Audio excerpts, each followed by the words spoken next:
नमस्कार साथियों, स्वागत है आप सभी लोगों का कैरियर इंडिया एजुकेशन में। आज मध्य प्रदेश पटवारी भर्ती परीक्षा 2023 20 अप्रैल हो गया है और 20 अप्रैल में क्या क्या प्रश्न पूछे गए हैं उन्हीं प्रश्नों को हम लेकर आए हुए हैं। तो चलिए दोस्तों, लेट नहीं करेंगे क्योंकि ये फास्ट रिवीजन है और इसको देखते हैं कि कौन कौन से प्रश्न पूछे गए हैं ताकि आगामी समय में आप लोग अपनी रणनीति को सही से बना लें। वैसे दोस्तों, अगर देखा जाए तो अभी तक जितना भी एनालिसिस हुआ है उसमें आप लोगों को समझ में तो आ ही गया होगा कि जो परीक्षा है उसका पैटर्न कैसा है। अगर देखा जाए तो कंप्यूटर में, हिंदी में प्रश्न जो हैं वो उसी तरीके से आ रहे हैं जैसे पुरानी परीक्षाओं में आए हैं, बस सामान्य अध्ययन में कुछ ना कुछ बदलाव होता रहता है और प्रश्न रिपीट बहुत कम हो रहे हैं।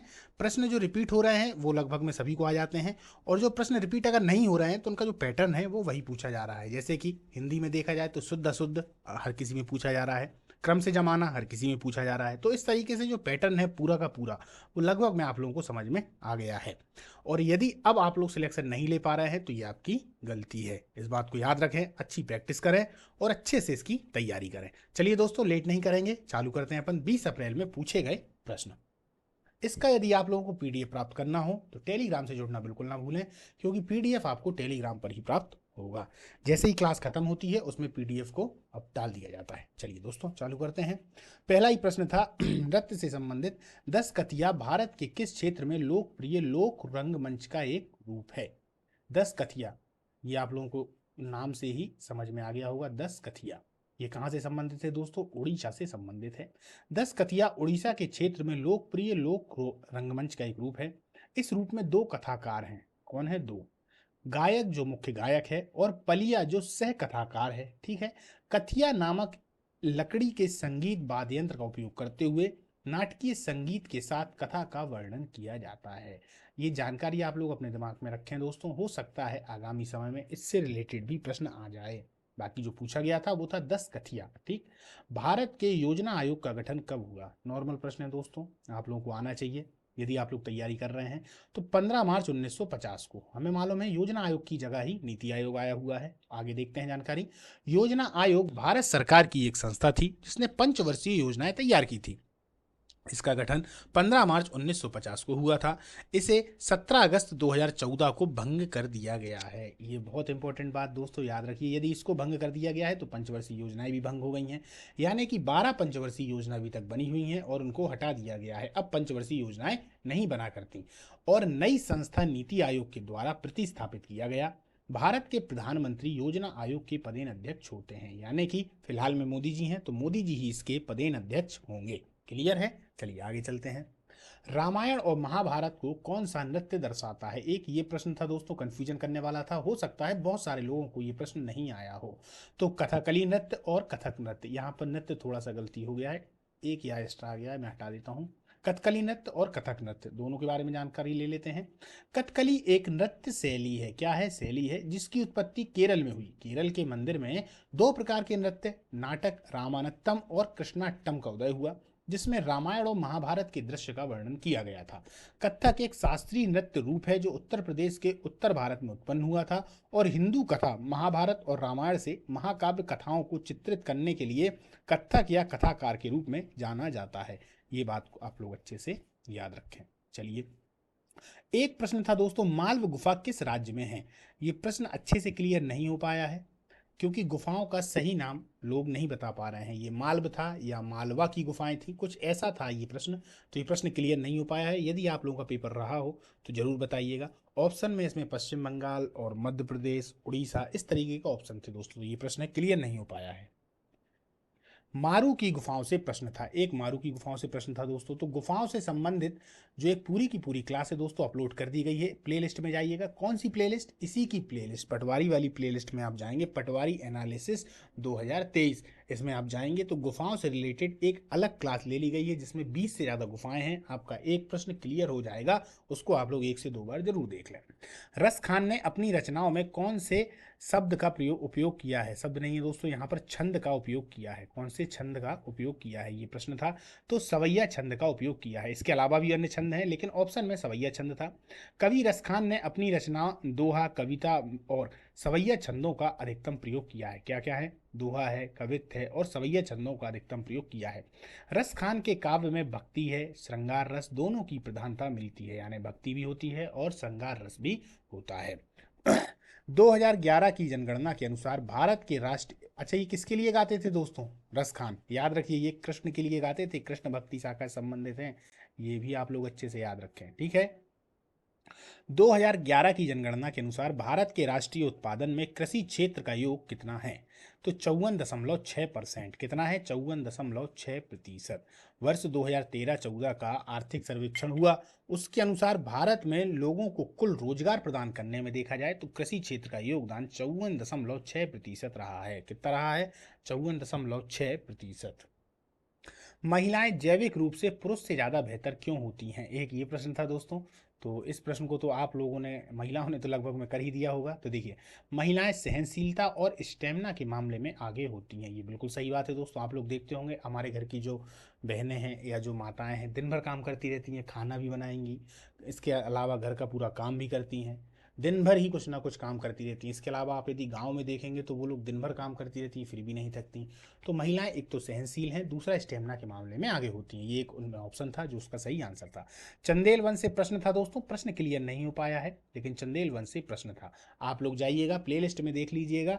मध्य प्रदेश के जो महत्वपूर्ण वंश हैं, जैसे कि चंदेल वंश हो गया, मालवा के वंश हो गए, उन सभी वंशों पर अलग अलग टॉपिक पर क्लासें ली गई हैं, उनको आप लोग देख लेंगे। 20 मिनट की क्लास है, 20 मिनट में आपके ये प्रश्न क्लियर हो जाएंगे। एक निजी कंपनी में कितने निदेशक होते हैं? दोस्तों ये रिपीटेड प्रश्न है, इसके पहले 2 दिन पहले ही ये वाला प्रश्न आया हुआ था, है ना? आप लोगों ने देखा होगा, यदि कंटिन्यू आप लोग देख रहे हैं तो आप लोगों को याद होगा। कम से कम एक निदेशक की आवश्यकता होती है। एक निजी कंपनी को कंपनी पंजीकरण पर कम से कम एक निदेशक नियुक्त करना चाहिए।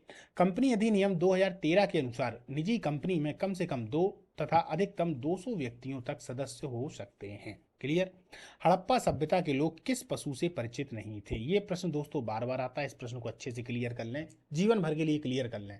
हड़प्पा सभ्यता के लोग घोड़े से परिचित नहीं थे, और ऑप्शन में वो घोड़ा ही देते हैं। कारण ये था दोस्तों कि हड़प्पा सभ्यता के लोगों को बहुत ही ज़्यादा वैसा बताया गया है, कैसा कि ये लोग युद्ध वगैरह चीज़ों से परिचित नहीं थे, और घोड़ा जो है वह ऋग्वैदिक काल से उसका आना प्रारंभ हो जाता है।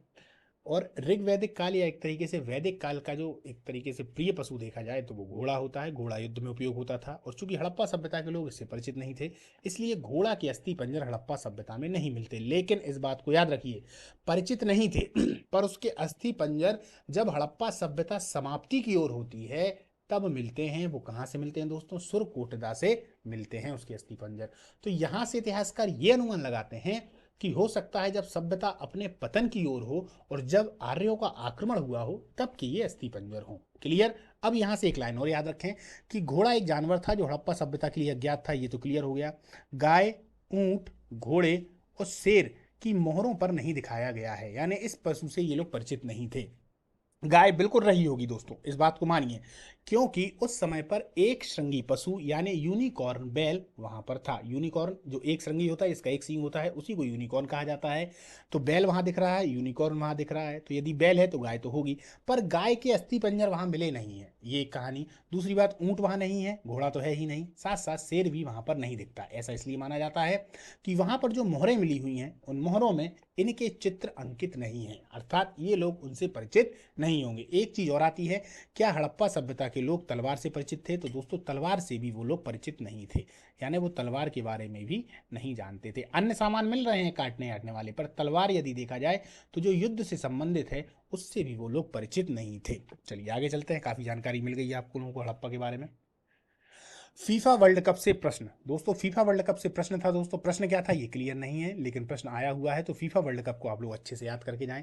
संविधान के किस अनुच्छेद के तहत विदेशियों को भारत की नागरिकता दी जाती है? तो हमें पता है संविधान के भाग 2 में अनुबंध 5 से 11 तक प्रदान करता है। किससे संबंधित है? ये नागरिकता से संबंधित है। भारतीय नागरिकता अधिनियम 1955 के अनुसार कुछ प्रावधानों के अंतर्गत भारत की नागरिकता ली जा सकती है। क्लियर है दोस्तों? चलिए आगे चलते हैं। एक प्रश्न और था, 1800 में किस हिंदू शासक ने अंग्रेजों को युद्ध के लिए ललकारा था? तो दोस्तों इसका जो आंसर होना चाहिए वो आंसर होना चाहिए मराठों ने, क्योंकि 1800 तक में आते आते भारत में अन्य शक्तियां तो छीड़ हो चुकी थी, पर मराठा ही ऐसे थे जो इनको टक्कर दे सकते थे अंग्रेजों को, और निश्चित रूप से उन्होंने उनके लिए काफ़ी ज़्यादा ललकारा भी है। तो 2 कंडीशन हो सकती हैं, या तो इसका आंसर मराठा होगा या फिर हैदर अली। हैदर अली हैदर अली का जो पुत्र है टीपू सुल्तान, वो भी लगभग में, हालांकि 1799 के युद्ध में वो मारा जाता है, इसीलिए 1800 में यदि अधिकतम जो उसका आंसर होगा, एकदम निकटतम आंसर, तो वो मराठा ही होगा।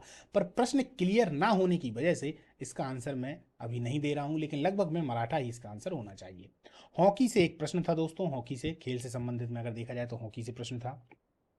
सामान्य विज्ञान में देख लिया जाता है, कोशिका की आत्मघाती शैली किसे कहते हैं, ये आप सभी लोगों को पता है, लाइसोसोम को। कोशिकाओं से संबंधित एक प्रश्न हर एक परीक्षा में आ रहा है, एक आध परीक्षा को छोड़ दिया जाए तो लगभग सभी में सेल से संबंधित प्रश्न आया हुआ ही है।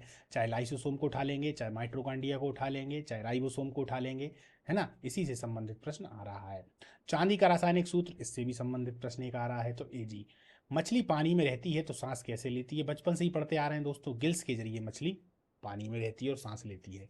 मछली की पलकें नहीं होती, इसीलिए लोग कहते हैं कि मछली सोती नहीं है। मछली सोती है पर उसकी पलकें नहीं होती, इसलिए आंखों को बंद नहीं करती। ये भी इसके बारे में आप लोग जान लें। चलिए आगे चलते हैं। कंप्यूटर में कौन कौन से प्रश्न थे, तो एमएस वर्ड में किसी पैराग्राफ को केंद्रित करने के लिए कौन से संक्षेप का उपयोग किया जाता है। संक्षेप से मतलब यहाँ कुंजी से है, तो कंट्रोल प्लस ई। क्या करते हैं, कंट्रोल प्लस ई। इंटरनेट से प्रश्न था दोस्तों, ऑपरेटिंग सिस्टम से प्रश्न था। दो प्रश्न दोस्तों लैंग्वेज से संबंधित थे। किससे संबंधित थे, लैंग्वेज से संबंधित दो प्रश्न थे। चलिए आगे चलते हैं। हिंदी में देखे जाए तो पर्यायवाची से प्रश्न था, एक वचन बहुवचन से प्रश्न था। देखिए, एक तो पर्यायवाची से प्रश्न है, एक वचन बहुवचन से प्रश्न है, शुद्ध अशुद्ध वाक्यों से प्रश्न है, वाक्य कारक से प्रश्न है, वाक्य नहीं है वाच्य है, वाच्य। संधि समास से प्रश्न है, अनेकार्थी शब्द से प्रश्न है, और जमाने से प्रश्न है। जमाने से प्रश्न मतलब वो जमाना नहीं है, ये जमाना दूसरा है, यानी कि उन्होंने एक क्रम दे दिया जो कि बिखरा हुआ है, उसको आपको जमाना है। पूरा एक सेंटेंस था, बिखरा हुआ था, उसको जमाना है। ये जानबूझ के देते हैं ताकि आपके पास में जो समय है वो कम बचे, है ना, और समय का ही खेल है दोस्तों। यदि आप समय को मैनेज कर ले गए तो फिर पटवारी वाले पेपर में आप निकल जाएंगे। मैं हर बार बोलता हूँ, हर क्लास में बोलता हूँ कि मैथ रीजनिंग में आप लोग अपनी पकड़ अच्छे से बना लें, आप पेपर को क्वालिफाई कर जाएंगे यदि आपने पढ़ रखा हो। ये बात उन्हीं के लिए है जिन्होंने मेहनत की है, जिन्होंने पढ़ लिख, या कहा जाए जिन्होंने पढ़ा लिखा नहीं है, मेहनत नहीं की है, ध्यान नहीं दिया है, वो कितनी भी फिर मैथ रीजनिंग लगा लें, उनका ये वाला फेल हो जाएगा, हिंदी नहीं कर पाएंगे, सामान्य अध्ययन नहीं कर पाएंगे। लेकिन जिन लोगों ने कर रखा है तो अभी भी मौका है, मैथ रीजनिंग में आप अच्छी पकड़ बना लें और टाइमिंग के साथ प्रश्नों को लगाना प्रारंभ करें। टाइमिंग यदि आपकी आ गई तो आप इस पेपर को क्वालिफाई कर जाएंगे। उन्होंने बनाई इस तरीके से है, 10 क्वेश्चन सामान्य अध्ययन के दे देंगे, एक हिंदी का आ जाएगा, फिर उसके बाद में एक विज्ञान का आ जाएगा, जो दोनों कंफ्यूज करने वाले होंगे, फिर रीजनिंग के सीधे सीधे 4 पटक देंगे जो आपका टाइम खा जाएंगे। तो इस तरीके से प्रश्न को उन्होंने बनाया है, और आगामी समय में भी जो भी पेपर बनेगा दोस्तों वो उसी तरीके से बनेगा, इसलिए इसी आधार पर आप लोग अपनी तैयारी को रखें। चलिए प्रबंधन से देख लेते हैं कौन कौन से हैं। तो विपणन से प्रश्न है दोस्तों, क्लियर। नियोजन से प्रश्न है, कथन से प्रश्न है, कथन से प्रश्न सभी में आ रहे हैं। अभिप्रेरणा और संप्रेषण से प्रश्न था। प्रबंधन से ही एक व्यवहारिक प्रश्न था, यदि आप यहाँ हैं तो क्या करेंगे, इस तरीके का। संगठन से 2 प्रश्न थे, व्यवहारिक हैं ये भी, और संप्रेषण से प्रश्न था। किससे, संप्रेषण से, वो संप्रेषण एक बार और आ चुका है ऊपर, क्लियर।